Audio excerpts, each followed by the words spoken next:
வணக்கம் நண்பர்களே. ஜக்கி வாசுதேவ் குறித்து சில வீடியோக்கள் வெளியிட்டு வரேன். இந்த ஈசா யோக மையம், இந்த ஜக்கி வாசுதேவ் குறித்து நான் வீடியோக்கள் வெளியிடுறது ஏதோ என்னுடைய சுய விளம்பரத்திற்காக அல்ல. உண்மையான அவர்கள் நீண்ட நாட்களாகவே என்னோட மனதில் இருக்கிற உண்மையான அந்த ஈசா யோகத்தினுடைய மையத்தினுடைய நோக்கங்கள் என்னன்னு தெரிந்துக்கிறது தான்.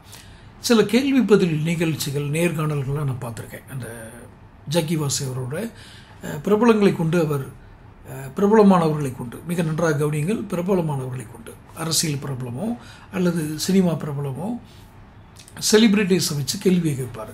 இந்த கேள்விகள் தேர்வு செய்யப்பட்ட கேள்விகளாக தான் இருக்கிறது என்பது என்னுடைய ஒரு ஆழ்ந்த ஒரு எண்ணம். அது ஒரு ஐயம். அது யாராக இருந்தாலும் சரி, ஒரு பெரிய செலிபிரிட்டி அது அரசியல்வாதியாக இருந்தால் கூட, திருமா விடுதலை சிறுத்தை கட்சியினுடைய தலைவர் திருமா அவர்கள் கூட ஒரு முறை ஜக்கியை நேர்காணல் செய்தார். இதில் தான் அவருடைய மார்க்கெட்டிங் யுக்தி இருக்கிறது. திருமா போன்றவர்கள் ஒரு தாழ்த்தப்பட்ட இன மக்களுக்காக, தலித் இன மக்களுக்காக போராடக்கூடிய ஒரு தலைவர். அவர் கடவுள் ஏற்பு என்பதையோ மற்ற விஷயங்களோ அவ்வளோ எளிதாக எதையும் ஏற்றுக்கொள்ள மாட்டார். எதிர்ப்புணர்ச்சி அதிகம் உள்ளவர். அவரை வைத்து கேள்வியில் கேட்க வைத்தால் மக்களுக்கு இன்னும் ஒரு ஈர்ப்பு சக்தி கிடைக்கும். அவரை கேள்வி கேட்டார், அதுக்கு கூட ஒரு பதில் சொன்னார்னு கூட கிடைக்கும். அதற்காக வடிவமைக்கப்பட்ட ஒரு முன்னே தீர்மானிக்கப்பட்ட ஒரு நிகழ்வாகத்தான் அது இருக்கும் என்று நினைக்கிறேன். இதில் திருமா அவர்கள் அவ்வாறு ஒரு தேர்வு செய்யப்பட்ட நிகழ்ச்சிக்கெல்லாம் சென்று தன்னை வளர்த்து கொள்ளும் அளவுக்காக இருக்கிறார் என்ற கேள்விக்குள் நான் செல்லவில்லை.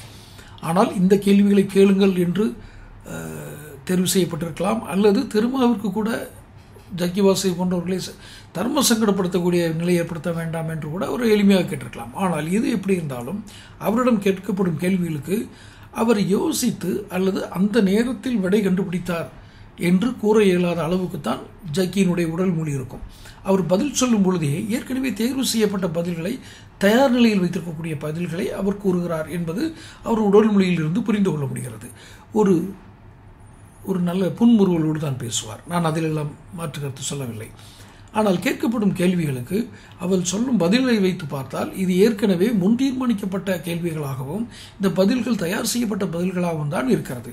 இப்படி ஒரு நேர்காணல் நான் திரும்ப மட்டும் குறிப்பிடவில்லை. நிறைய பிரபலங்கள், நடிகை சுகாசினி இது பண்ணியிருக்காங்க, பேட்டி எடுத்திருக்காங்க. இன்னும் நிறைய பெண்கள் செலிபிரிட்டிஸ், இன்னும் பார்த்தீங்கன்னா சில மாணவர்களோடும் அவர் உரையாடுவார். அவர் தன்னை எப்படி கட்டமைத்துக் கொள்கிறார் என்றால், அவர் எல்லா தரப்பிற்கும் ஏற்ற ஒரு மனிதர்.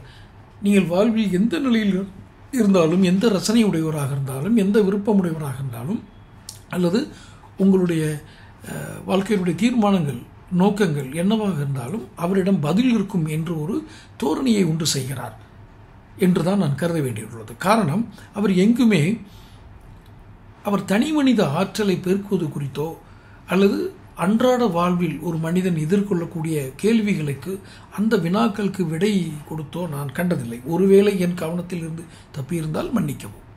ஆனால் ஜக்கி வாசுதேவிற்கு அப்படி ஒன்று இருப்பதாக எனக்கு தெரியவில்லை. அவர் பிரபலங்களை தன்னுடைய ஈசா மையத்திற்கு வரவைத்து அதன் மூலம் அந்த ஈசா மையத்தினுடைய வேல்யூ ஆடட் ப்ரோக்ராம், அது அவருடைய மதிப்பு கூட்டு நிகழ்வாகத்தான் இருக்கிறதே ஒழிய அதில் அறிவு செறிவூட்டும் நிகழ்வுகளாக எதுவும் இருப்பதாக எனக்கு தெரியவில்லை. ஒரு மனிதனுடைய, தனி மனிதனுடைய அறிவு செறிவூட்டல் மட்டுமே அவனுக்கு ஞானத்தை எடுத்துச் செல்லும் வழியாக இருக்கும். ஆனால் இங்கு அது தவிர எல்லாமே நடக்கிறது போல் தோன்றுகிறது. அன்றாட வாழ்க்கையில் அவர்களுக்கு ஏற்படக்கூடிய சாமானிய கேள்விகளை கூட கேட்டால் ஒரு பதில் சொல்வார். ஆனால் இதை ஒரு அறிவு சார்ந்த தளமாக, அந்த தர்க்க ரீதியான கேள்விகள் வைக்கப்பட்டு பதில்கள் பெறக்கூடிய தளமாக அவர் எங்கு அமைத்ததாக எனக்கு தெரியவில்லை. அவைகள் எல்லாமே ஒரு சுவையூட்டும் பதில்கள் அல்லது உங்களுக்கு மனநிறைவு தருவது போன்ற பதில்கள். மனநிறைவு என்பது வேறு, அறிவுக்கு இணையான பதில்கள் தருவது என்பது வேறு. மனநிறைவு என்பது எளிதில் வந்துவிடும். நீங்கள் பிடித்தமான ஒரு வார்த்தைகளை அல்லது உங்களுக்கு பிடித்தமான ஒரு, சுருக்கமாக சொல்கிறேன், உங்களுக்கு பிடித்தமான ஒரு நபரின் வாழ்க்கையிலிருந்து ஒரு குறிப்பை எடுத்து உங்களுக்கு கொடுக்கும் பொழுது, பதிலாக தரும் பொழுது அது உங்களுக்கு ஈர்க்கப்படும். அப்போ திருப்தி ஏற்படும். ஆனால் நிறைவு என்பது வேறு. அந்த நிறைவு நமக்கு என்ன தேவை என்பதை அவர், ஒரு மனிதனுக்கு தன்னுடைய அறிவு தேடல், ஞான தேடல் ரெண்டுமே வேறு வேறு. அது என்னுடைய சேனலில் நீங்கள் பார்த்தீங்கனாலே நிறைய வீடியோக்களை பற்றி போட்டிருக்கேன். அறிவு தேடல், ஞான தேடல் உள்ளவர்களை அவர் அதனுடைய தளத்திலே சந்தித்து விடை தருகிறாரா? இல்லை, அதுபோன்று எனக்கு தெரியவில்லை. அவர் ஒரு பாடசாலை நடத்துகிறார். அந்த பாடசாலையில் சில பாடத்திட்டங்கள் இருக்கின்றன. அந்த பாடத்திட்டங்களை ஏற்றுக்கொள்பவர்களை அவர் வழி நடத்துகிறார். இப்படித்தான் சுருக்கமாக அதை வரையறுக்க வேண்டியிருக்கிறது. இது ஈசா யோக மையத்தை. இவர்கள் காட்டும் சந்நியாசம் என்பது அத்தனை வலிமையான ஒரு ஆயுதமாக, மனித சாமானிய வாழ்வில் மாற்றங்களை ஏற்படுத்தக்கூடிய, நல்ல தாக்கங்களை ஏற்படுத்தக்கூடிய வலிமையான ஆயுதமாக அந்த சந்நியாசம் இருக்கிறதா? தொடர்ந்து சேனல் பாருங்கள். கேள்விகள் விடை தேடிதானே ஒழிய யாரையும் தாக்குவதற்காகவோ தாக்கம் ஏற்படுத்துவதற்காகவோ அல்ல. தொடர்ந்து சேனல் பாருங்கள், சப்ஸ்கிரைப் பண்ணுங்கள், நோட்டிஃபிகேஷன் பில் பதிவு பண்ணுங்கள். மீண்டும் சந்திப்போம். நன்றி.